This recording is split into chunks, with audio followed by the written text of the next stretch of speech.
বাংলাদেশ ও ভারতের পররাষ্ট্র সচিবদের বৈঠক শেষ, আলোচ্য বিষয় জানা যাবে বিকেলে।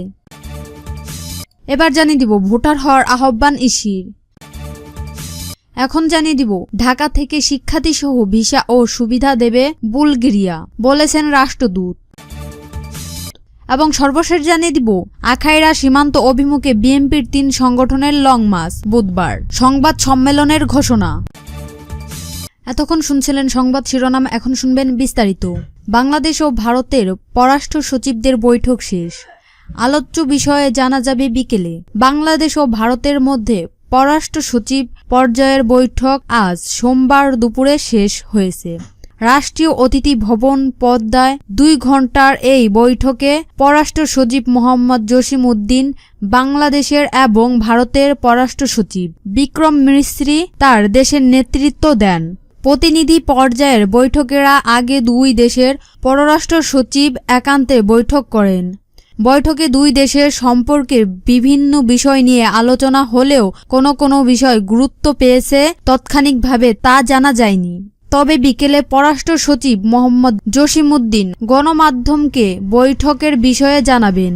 খসড়া সূচি অনুযায়ী পদ্মার সচিব পর্যায়ের বৈঠকে অংশগ্রহণ শেষে মধ্যাহ্নভোজ যোগ দেন বিক্রম মিস্ত্রি।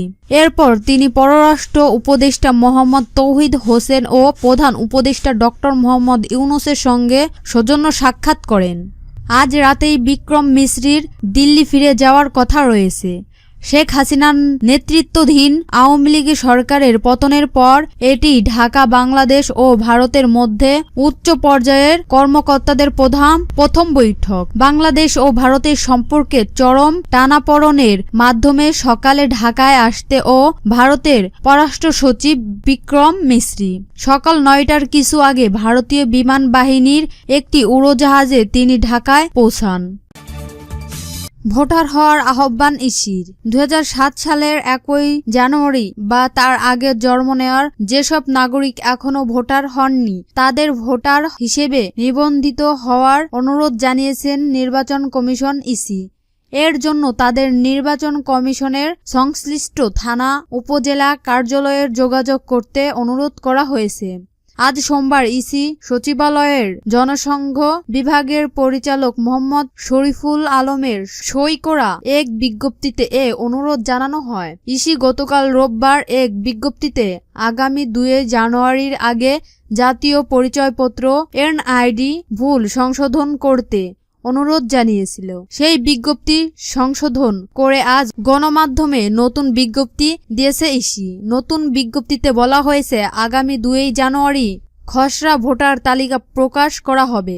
যাদের জন্ম 2007 সালের 1 জানুয়ারি বা তার পূর্বে তারা যদি ভোটার না হয়ে থাকেন তাদের সংশ্লিষ্ট উপজেলা থানা নির্বাচন কার্যালয়ে যোগাযোগ করে ভোটার হওয়ার জন্য অনুরোধ করা যাচ্ছে। ভোটার তালিকা আইন অনুযায়ী প্রতি বছর 2 জানুয়ারি থেকে 2 মার্চ পর্যন্ত সময়ের মধ্যে ভোটার তালিকা হালনাগাদ করা হয়। প্রতি বছর 2 জানুয়ারি তার আগের বছরের তথ্য নিয়ে হালনাগাদ ভোটার তালিকার খসড়া প্রকাশ করে ইসি। তালিকা নিয়ে দাবি আপত্তি নিপত্তি শেষ 2 মার্চ প্রকাশ করা হয় চূড়ান্ত তালিকা। ঢাকা থেকে শিক্ষার্থী সহ সব ভিসা ও সুবিধা দেবে বুলগেরিয়া, বলেছেন রাষ্ট্রদূত। ভিয়েতনামের হ্যানয় এবং ইন্দোনেশিয়ার জাকার্তা দূতাবাসে বাংলাদেশি শিক্ষার্থীদের ভিসার জন্য আবেদনের অনুমতি দেওয়ায় বুলগেরিয়াকে ধন্যবাদ জানিয়েছেন পররাষ্ট্র উপদেষ্টা মোহাম্মদ তৌহিদ হোসেন। তিনি শিক্ষা খাতে সহযোগিতা বৃদ্ধিরও অনুরোধ করেছে বুলগেরিয়াকে। বাংলাদেশ নিযুক্ত বুলগেরিয়ার রাষ্ট্রদূত নিকোলে ইয়ানকভের সঙ্গে গতকাল রোববার 8 ডিসেম্বর পররাষ্ট্র মন্ত্রণালয়ের বৈঠক করেন মোহাম্মদ তৌহিদ হোসেন। এ সময় তিনি ধন্যবাদ জানান তাকে। বৈঠকে বুলগেরিয়া রাষ্ট্রদূত বাংলাদেশি নাগরিকদের সুবিধাজনক দূতাবাসে কাজের ভিসার জন্য আবেদন করার অনুমতি দিতে সম্মত হন। এছাড়া ঢাকায় ভিসা প্রদানের জন্য ভিসা ও সুবিধা প্রদান পরিষেবা ভিএফএস শুরু করার বিষয়টি নিশ্চিত করেন রাষ্ট্রদূত নিকোলে ইয়ানকভ। আখাইড়া সীমান্ত অভিমুখে বিএনপির 3 সংগঠনের লং মার্চ, বুধবার সংবাদ সম্মেলনে ঘোষণা। রাজধানী ঢাকা থেকে ভারতের ত্রিপুরা রাজ্যের আখাইড়া সীমান্ত অভিমুখে আগামী বুধবার লং মার্চ কর্মসূচি ঘোষণা করে বিএনপির ৩ সংগঠন যুবদল, স্বেচ্ছাসেবক দল ও ছাত্রদল। ভারতীয় আগ্রাসন ও বাংলাদেশের বিরুদ্ধে মিথ্যা তথ্য সন্ত্রাসের প্রতিবাদে গতকাল রোববার ঢাকায় ভারতীয় হাইকমিশনে স্মারকলিপি দেওয়ার পর আজ সোমবার সকালে ৩ সংগঠন যৌথ সংবাদ সম্মেলন করে এই কর্মসূচি ঘোষণা করেছে। রাজধানীর নয়াপল্টনে বিএনপির কেন্দ্রীয় কার্যালয়ে জাতীয়তাবাদী যুবদলের সভাপতি আব্দুর মনোয়ারের মোনায়েম ৩ সংগঠনের পক্ষে এই কর্মসূচির ঘোষণা দেন। তিনি বলেন, ভারতীয় আগ্রাসন ও বাংলাদেশের বিরুদ্ধে মিথ্যা তথ্য সন্ত্রাসের প্রতি বুধবার ঢাকা থেকে আগরতলা অভিমুখে আখাইড়া সীমান্তর পর্যন্ত আমরা লং মার্চের কর্মসূচি ঘোষণা করছি। সকাল ৮টায় নয়াপল্টনে জামায়াত হয়ে আমরা শান্তিপূর্ণ লং মার্চ শুরু করব এবং আগরতলায় অভিমুখে আখাইড়া সীমান্তর পর্যন্ত যাব। ৩ সংগঠনের নেতাকর্মীদের প্রতি আহ্বান জানিয়ে যুবদলের সভাপতি বলেন, আমি বাংলাদেশের সর্বস্ত স্তরের ছাত্র যুবক অংশগ্রহণের আহ্বান জানাচ্ছি। যুবদলের এই নেতা লং মার্চ কর্মসূচিতে গণমাধ্যমের সর্বাত্মক সহযোগিতা প্রকাশ করেন।